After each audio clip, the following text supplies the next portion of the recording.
கிருஷ்ணகிரி மாவட்டம் வேப்பனப்பள்ளி அருகே சாலையின் வலதுபுறம் திரும்ப முயன்ற பைக் மீது நேராக வந்த மற்றொரு பைக் மோதியதில் ஒருவர் உயிரிழந்த நிலையில் விபத்தின் சிசிடிவி காட்சிகள் வெளியாகியுள்ளன. கூடுதல் விவரங்களை செய்தியாளர் பிரதீப்குமார் வழங்க கேட்கலாம். பிரதீப்குமார், வணக்கம். எப்போது இந்த விபத்து நிகழ்ந்தது? முழு விவரம் என்ன? வணக்கம் அகிலா.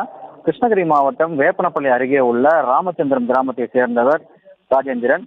இவர் கடந்த 9ஆம் தேதி மாலை அவர் மனைவி மீனாவுடன் வீட்டிற்கு தேவையான பொருட்களை வாங்கி கொண்டு மீண்டும் வேப்பனப்பள்ளியிலிருந்து கிருஷ்ணகிரி நோக்கி செல்லும் சாலையில் வந்து கொண்டிருந்தார். அப்போது வேப்பனப்பள்ளியை அடுத்த கிட்டன் ரச்சி என்ற பகுதியில் உள்ள பெட்ரோல் பங்கில் பெட்ரோல் போடுவதற்காக சாலையை கடக்க முயன்ற போது அந்த வேப்பனப்பள்ளியிலிருந்து கிருஷ்ணகிரி நோக்கி வேப்பனப்பள்ளியை அடுத்த கேக்குத்து கிராமத்தை சேர்ந்த குபேந்திரன் என்பவர் பின்னே வந்து சாலையை கடக்க முயன்ற ராஜேந்திரன் வாகனத்தின் மீது பலமாக மோதினார். இந்த விபத்தில் வாகனத்தில் இருந்த 2 பேர் மற்றும் குபேந்திரன் ஆகிய 3 பேரும் தூக்கி வீசப்பட்டு சம்பவ இடத்திலேயே ரத்த காயம் படுகாயமடைந்தனர். உடனடியாக அப்பகுதிக்கு விரைந்து வந்த வேப்பனப்பள்ளி போலீசார் மூவரையும் மீட்டு கிருஷ்ணகிரி அரசு மருத்துவக் கல்லூரி மருத்துவமனைக்கு சிகிச்சைக்காக அனுமதித்தனர்.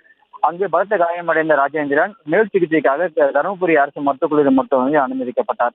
இந்த நிலையில் கடந்த 10ஆம் தேதி அவர் சிகிச்சை பலனின்றி பரிதாபமாக உயிரிழந்தார்.